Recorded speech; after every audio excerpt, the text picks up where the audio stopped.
Les droits sans devoir poussent à l'individualisation. Les minorités maintenant font les lois. Nous ne le savions pas. Même en Ve République, ça pose un problème. L'autorité n'est plus respectée et la violence s'aggrave. Chez nous, moins qu'ailleurs. Je remercie les forces de gendarmerie qui sont présentes ce soir. C'est vrai que nous avons encore chez nous, parce que nous partageons les valeurs, nous avons une possibilité de moins être agressés que ce qui se passe en ville ou ce qui se passe dans les métropoles, et on félicite bien entendu tous ceux qui veulent travailler avec nous pour poursuivre dans ces qualités. L'intimidation devient la morale de certaines possibilités qu'ont certaines couches sociales.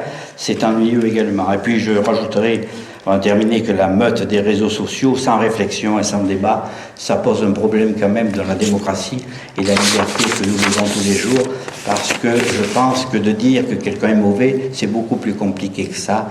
Et à partir du moment où on peut s'expliquer, parfois ça ouvre un horizon autre que celui que nous voyons dans nos écrans. N'oublions pas aussi qu'il y a une mécanique implacable qui devient totalitaire, et il nous faut, notamment pour les élus locaux, notamment pour vous qui êtes responsables de vos fonctions et responsables de vos services dans les associations, à tous les niveaux, il nous faut rester lucides, parce que, je le dirai à d'autres moments, les valeurs que nous partageons ensemble sont aussi un moment de fraternité, mais au-delà de ça, sont aussi des possibilités que l'on a d'attractivité de notre territoire. L'accueil de l'autre est important, pas toujours à n'importe quel niveau, n'importe quel moment, mais je pense qu'il faut savoir s'ouvrir également. Il faut, et je le dirai, comme je l'ai dit l'année dernière, et que je le redis, il faut oser résister.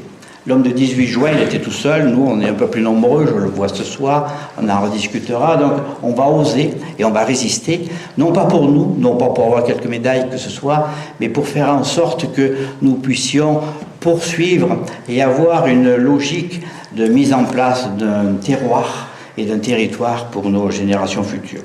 Rebelles nous sommes, rebelles nous resterons, et rebelles nous transmettrons. D'ailleurs, et je finis par quelques réalisations qui ont été faites dans cet état d'esprit. Parce que si nous pouvons être négatifs dans ce que nous vivons au-delà de nos territoires, je pense quand même qu'il y a une âme très positive, parce que nous avons fait du travail à tous les niveaux. Et ce travail doit être récompensé, il l'a déjà été pour certains d'entre nous, mais on poursuivra pour qu'il soit le plus reconnu. Je dirais quelques mots pour la communauté de communes. Elle est devenue territoire d'éducation artistique et culturelle en moins de 4 ans. Elle est devenue territoire à énergie positive en moins de 5 ans. Elle est devenue territoire d'industrie en moins de 24 mois. Elle est devenue terre de jeu 2024 en moins de 4 mois. Elle sera bientôt terre numérique, parce qu'avec le labo VE, nous travaillons, et son président, à essayer de trouver des solutions. Et je remercie également, je ne les ai pas oubliés, il y a quelques responsables ce soir du lycée, parce qu'ils travaillent en parfaite harmonie avec la communauté de communes et avec la labo VE, donc Paul Herrieux, pour essayer de trouver des filières, pour voir comment on peut écrire ensemble une nouvelle donne pour les jeunes en particulier. Et puis vous savez, l'année dernière, j'avais montré du doigt 2 directions, d'ailleurs, le journaliste s'en était fait écho, et il avait bien fait. Nous avions un souci avec l'hôpital et nous avions un souci avec le lycée. Tout ceci a été réglé, pas facilement.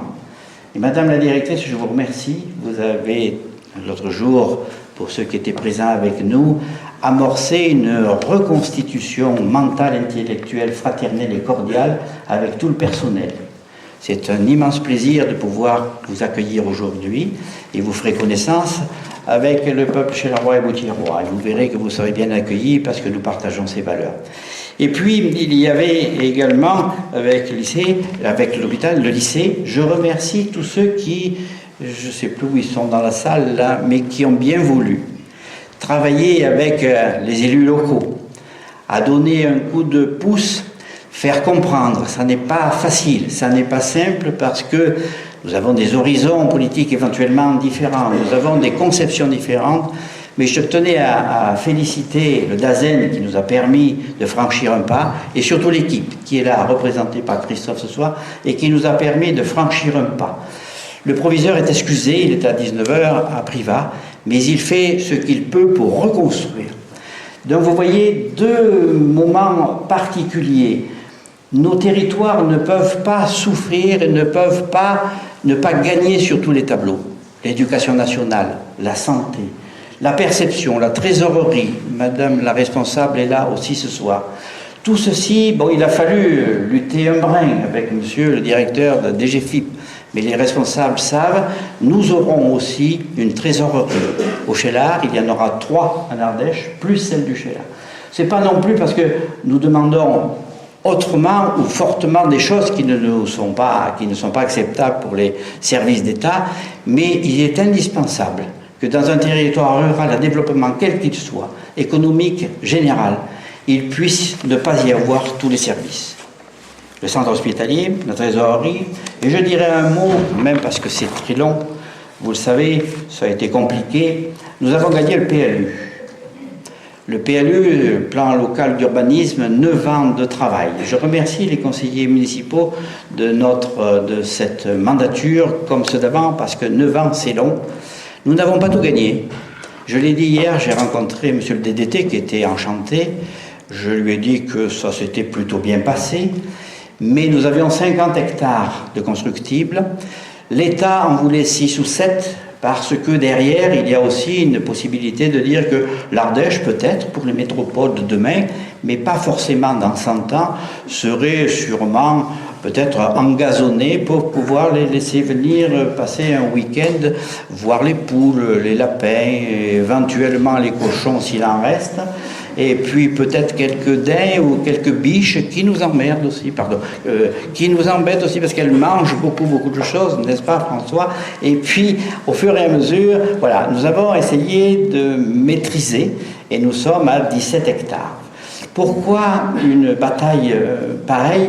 Parce que c'est important de pouvoir donner la possibilité aux jeunes de faire construire, parce que tout le monde ne veut pas non plus une location et tout le monde a le droit de choisir. Vous voyez, tout ceci, c'est pour vous montrer que c'est compliqué, il n'y a pas de bataille perdue, mais je conclurai là-dessus avant de vous remercier. Il faut gouverner de façon moderne. C'est la proximité et la subsidiarité, c'est-à-dire être près de vous.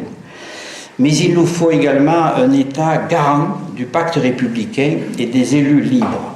Nous ne sommes pas encore dans cette orientation et nous essaierons de faire en sorte, dans les mois qui viennent et dans les années qui viennent, avec les responsables départementaux, Madame la conseillère départementale, que je salue, sait de quoi je parle, elle est élue locale également, et le département se bat, la région se bat. Il faut aussi que l'ensemble de ces forces se mettent en place, et ça ne me fait pas de souci, parce que lorsqu'on parle du territoire, nous sommes nombreux. Voilà ce que je voulais vous dire aujourd'hui. Je ne suis pas pessimiste de nature. Nous vivons dans un monde difficile, compliqué. Nous aurons des possibilités d'aller de l'avant à partir du moment où nous avons des projets à mettre en commun, où nous avons une cordialité et une facilité de réflexion. Et je suis sûr que nous pourrons gagner dans les années qui viennent pour que les enfants, les adolescents et les nouvelles générations puissent se retrouver dans un territoire où nous aurons su assumer nos responsabilités et prévoir un avenir un peu plus radieux que ce que l'on vit actuellement. En tout cas, je vous remercie.